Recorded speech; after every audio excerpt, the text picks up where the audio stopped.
आदाब, मैं हूं मुमताज आलम रिजवी। बात करूंगा मैं उत्तर प्रदेश हुकूमत की।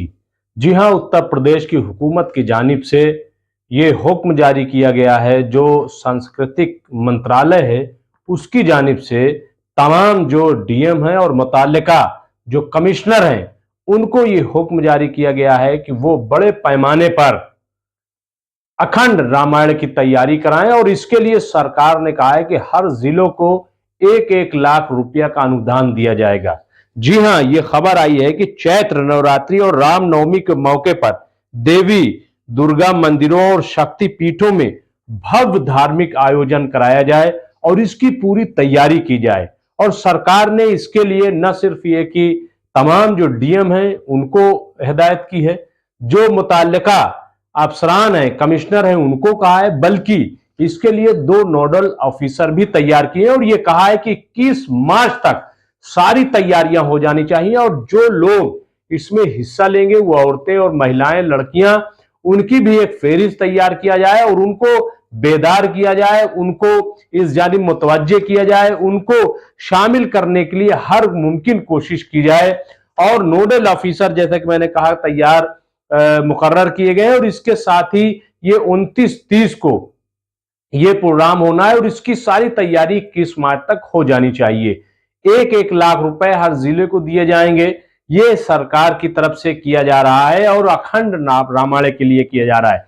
देखिए, धार्मिक मामला है, धार्मिक मामला और मजहबी मामला, यकीनन मैं नहीं कहता कि इससे कोई समाज में खराबी पैदा होती है, लेकिन सवाल यह है कि क्या ये सरकार का काम है?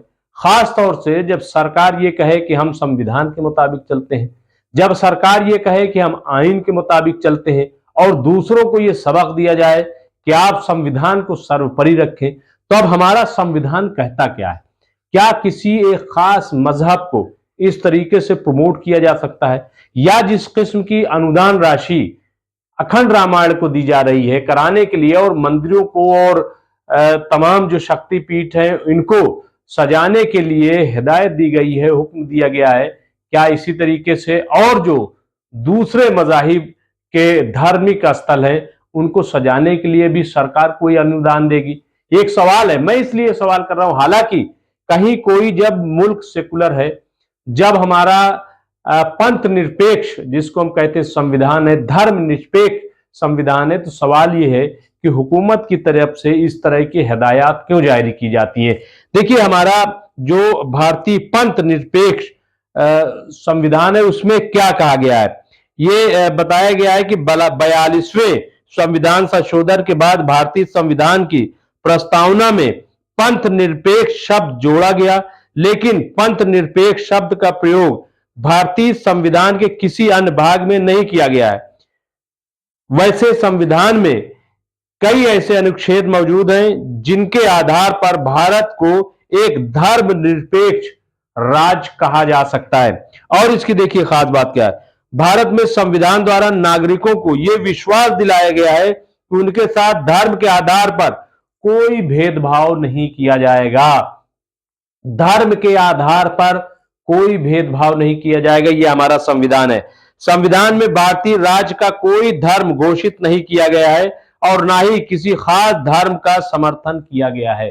किसी भी राज्य में, यूपी हो, मध्य प्रदेश हो, महाराष्ट्र हो, बिहार हो, किसी भी, ये हमारा संविधान कह रहा है कि संविधान में भारतीय राज्य का कोई धर्म घोषित नहीं किया गया है और ना ही किसी खास धर्म का समर्थन किया गया है।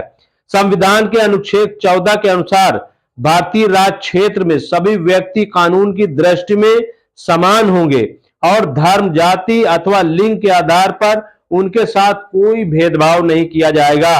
अनुच्छेद 15 के अनुसार धर्म, जाति, नस्ल, लिंग और जन्म स्थान के आधार पर भेदभाव पर पाबंदी लगाई गई है।